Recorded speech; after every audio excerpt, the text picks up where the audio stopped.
muridnya untuk duduk di situ. Disebutkan dalam hadits dari Nabi Shallallahu Alaihi Wasallam, sebaik-baik majelis adalah yang paling luas. Hadits riwayat Abu Daud dalam sunannya tanda kuadrat dengan isnad sahih dari Abi Sa'id Al-Khudri dalam awal-awal kitab Al-Adab. Pasal tentang adab-adab pelajar. Semua yang kami sebutkan tentang adab-adab pengajar juga berlaku bagi pelajar.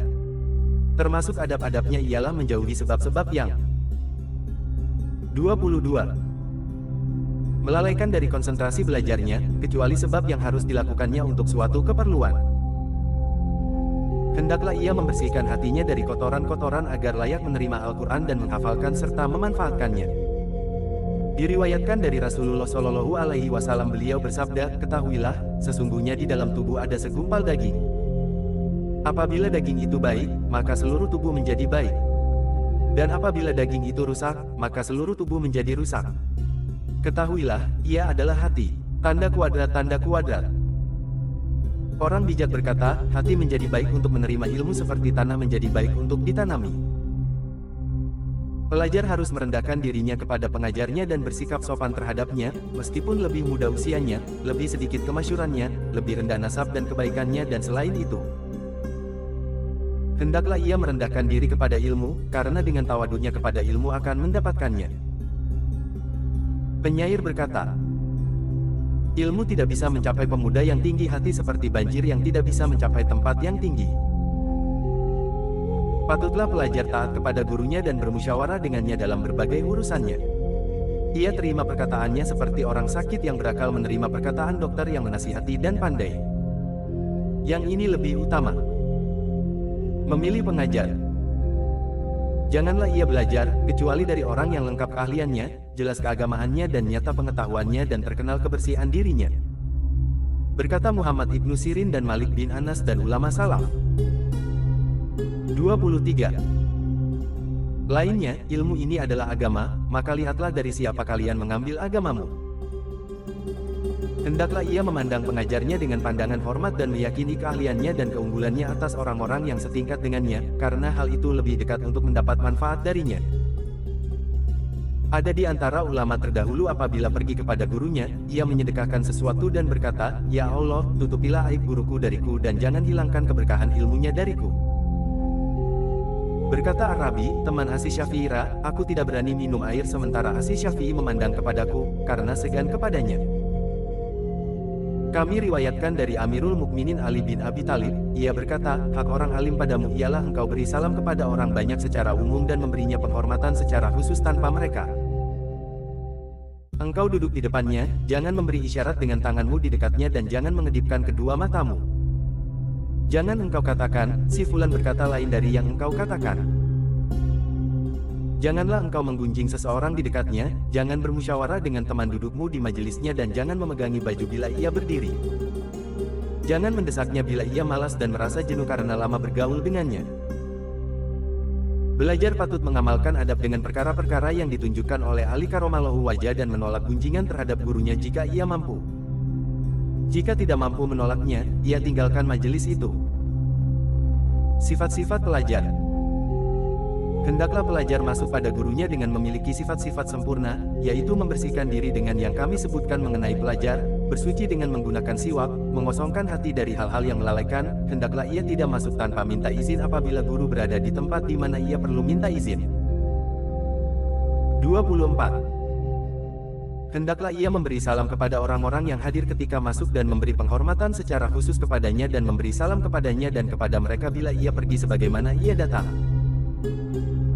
Disebutkan dalam hadits, salam pertama tidak lebih patut diucapkan daripada salam kedua. Tanda kuadrat, tanda kuadrat.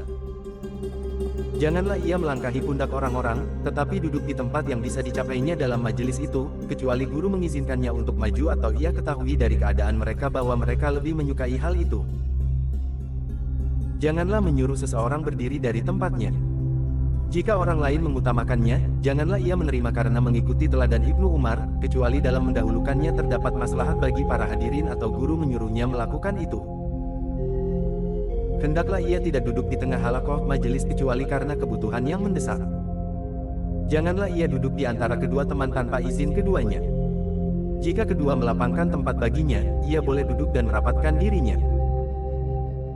Pasal, pelajar harus bersikap sopan pula kepada teman-temannya dan para hadirin di majelis syekh, karena hal itu sama dengan bersikap sopan kepada syekh dan untuk menjaga majelisnya. Hendaklah ia duduk di hadapan syekh dengan posisi duduknya sebagai pelajar, bukan duduknya pengajar. Janganlah ia mengeraskan suaranya dengan sangat keras tanpa keperluan dan jangan tertawa. Janganlah banyak bicara tanpa keperluan dan jangan mempermainkan tangannya maupun lainnya. Jangan menoleh ke kanan dan kiri tanpa keperluan, tetapi tetap menghadap kepada guru dengan mendengarkan pembicaraannya. Ada pelajar terhadap guru. Yang diperhatikan ialah pelajar tidak belajar kepada guru ketika hati gurunya sedang sibuk, jemu, takut, sedih, gembira, lapar, haus, mengantuk. 25. Dan gelisah dan sebagainya yang memberatkannya atau mencegahnya dari kesempurnaan kehadiran hati dan kegiatan. Hendaklah ia memanfaatkan waktu-waktu ketika gurunya berada dalam keadaan giat. Termasuk adabnya ialah bersabar atas kekerasan gurunya dan keburukan akhlaknya. Janganlah hal itu menghalanginya untuk tetap belajar darinya dan meyakini kesempurnaannya. Hendaklah ia menakwilkan perbuatan dan perkataannya yang kelihatannya buruk dengan takwil-takwil yang benar. Tiada yang gagal melakukan itu, kecuali orang yang mendapat sedikit taufik atau tidak mendapatkannya. Apabila guru memarahinya, hendaklah ia meminta maaf kepada guru dan menyatakan bahwa dialah yang berdosa dan patut dipersalahkan. Hal itu lebih bermanfaat baginya di dunia dan akhirat dan lebih membersihkan hati gurunya. Para ulama berkata, siapa yang tidak sabar ketika mengalami kehinaan di waktu belajar, ia pun tetap dalam kebodohan sepanjang umurnya. Dan siapa yang sabar atas hal itu, ia pun akan memperoleh kemuliaan di akhirat dan dunia. Mengenai hal itu, diriwayatkan atsar yang masyhur dari Ibu Abbas, aku merasakan kehinaan ketika menuntut ilmu, maka aku menjadi mulia karena menjadi guru. Penyair berkata, siapa yang tidak merasakan kehinaan sesaat? Ia pun menghabiskan zaman seluruhnya dalam keadaan hina. Kemauan besar dan tekun belajar pada waktunya. Termasuk adab pelajar yang sangat penting ialah memiliki kemauan kuat dan tekun menuntut ilmu dalam seluruh waktu yang dapat dimanfaatkannya dan tidak puas dengan yang sedikit, sedangkan ia bisa belajar banyak. Janganlah ia memaksa dirinya melakukan sesuatu yang tak mampu dilakukannya supaya tidak jemu dan hilang apa yang diperolehnya. Ini berbeda-beda menurut perbedaan orang-orang dan keadaan mereka.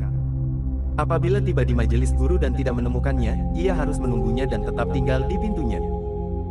Janganlah menimbulkan tugasnya, kecuali bila ia takut gurunya tidak menyukai hal itu dengan 26. Mengetahui bahwa gurunya mengajar dalam waktu tertentu dan tidak mengejar di waktu yang lain.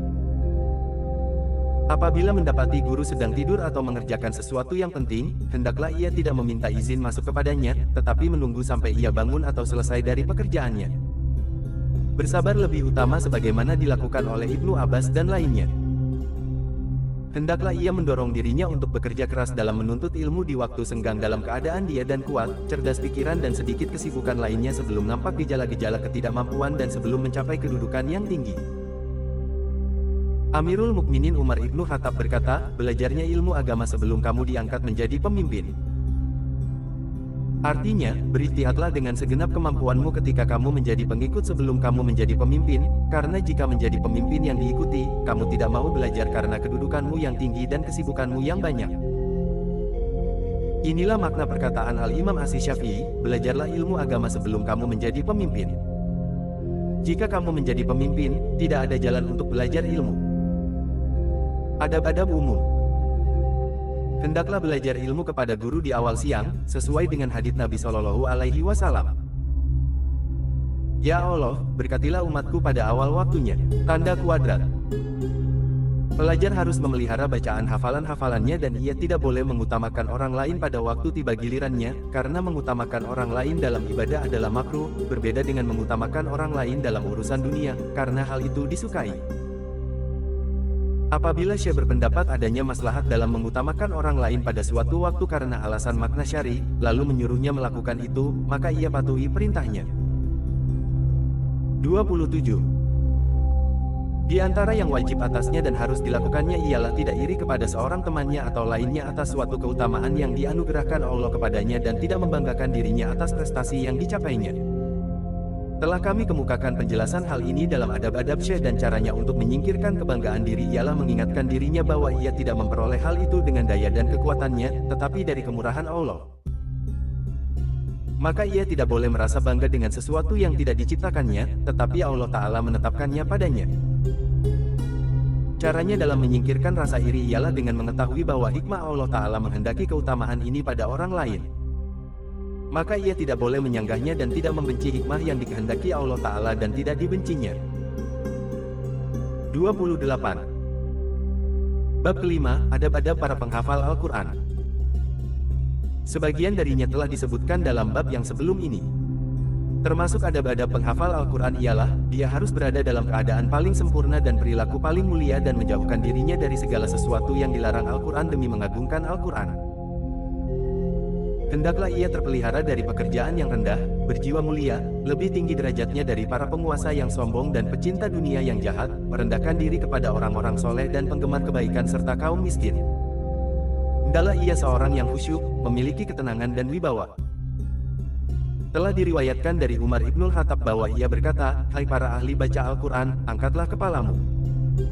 Telah jelas jalannya bagimu dan berlombalah kalian untuk berbuat kebaikan dan janganlah kalian menggantungkan diri kepada orang lain." Diriwayatkan dari Abdullah bin Mas'ud, ia berkata, "Hendaklah penghafal Al-Quran bangun malam dengan membaca Al-Quran ketika orang-orang tidur dan berpuasa di siang hari ketika orang-orang tidak puasa. Hendaklah ia bersedih ketika orang-orang gembira dan menangis ketika orang-orang tertawa, diam ketika orang-orang berbicara dan menampakkan kekhusyukannya ketika orang-orang menyombongkan diri." Diriwayatkan dari Al-Hasan Al-Basri, bahwa ia berkata, "Sesungguhnya orang-orang sebelum kalian menganggap Al-Quran surat-surat dari Tuhan mereka. Maka mereka merenungkannya di waktu malam dan mengamalkannya di waktu siang." Diriwayatkan dari Al-Fudail bin Iyad, patutlah menghafal Al-Quran tidak mempunyai kebutuhan kepada seorang pun dari para khulafa, dan orang yang kedudukannya di bawah mereka. Diriwayatkan dari Al-Fudail pula, ia berkata, penghafal Al-Quran adalah pembawa bendera Islam. Tidaklah patut ia bermain bersama orang. 29. Yang bermain dan lupa bersama orang yang lupa serta tidak berbicara yang sia-sia bersama temannya demi mengagungkan Al-Quran. Tidak mencari penghidupan dari membaca Al-Quran. Yang paling penting dari yang diperintahkan kepada penghafal Al-Quran ialah agar berhati-hati untuk tidak menggunakan Al-Quran sebagai sumber pencaharian dalam penghidupannya. Diriwayatkan dari Abdurrahman bin Shibil, ia berkata, Rasulullah bersabda, "Bacalah Al-Quran dan jangan menggunakannya untuk mencari makan dan jangan menjauhinya dan jangan melampaui batas mengenainya." Tanda kuadrat. Diriwayatkan dari Jabir dari Nabi Shallallahu Alaihi Wasallam, "Bacalah Al-Quran sebelum datang suatu kaum yang mendirikannya seperti menegakkan anak panah dengan terburu-buru dan mereka tidak mengharapkan hasilnya di masa depan." Tanda kuadrat. Hadits riwayat Abu Dawud dengan maknanya dari riwayat Sahal bin Sa'ad. Maksudnya mereka mengharapkan upahnya berupa uang atau ketenaran atau semacam itu. Diriwayatkan dari Fudail bin Amru, dua orang sahabat Rasulullah masuk masjid. Ketika imam memberi salam, berdiri seorang lelaki lalu membaca beberapa ayat dari Al-Quran. Kemudian ia meminta upah. Maka salah seorang dari mereka berkata, "Inna lillahi wa inna ilaihi rajiun." Aku mendengar Rasulullah bersabda, "Akan datang suatu kaum yang meminta upah dengan bacaan Al-Quran. Maka siapa yang meminta upah dengan bacaan Al-Quran, janganlah kalian memberinya." 30. Isnad ini terputus, karena Al-Fudail bin Amru tidak mendengar dari sahabat Nabi. Tanda kuadrat. Adapun mengambil upah karena mengajarkan Al-Quran, para ulama berbeda pendapat mengenainya. Al-Imam Abu Sulaiman Al-Hatabi menceritakan larangan mengambil upah karena mengajarkan Al-Quran dari sejumlah ulama. Di antara mereka adalah Az-Zuhri dan Abu Hanifah. Diriwayatkan dari sejumlah ulama bahwa boleh mengambil upah jika tidak mensyaratkannya. Ini adalah pendapat Hasan Al-Basri, Asy-Syafi'i dan Ibnu Sirin.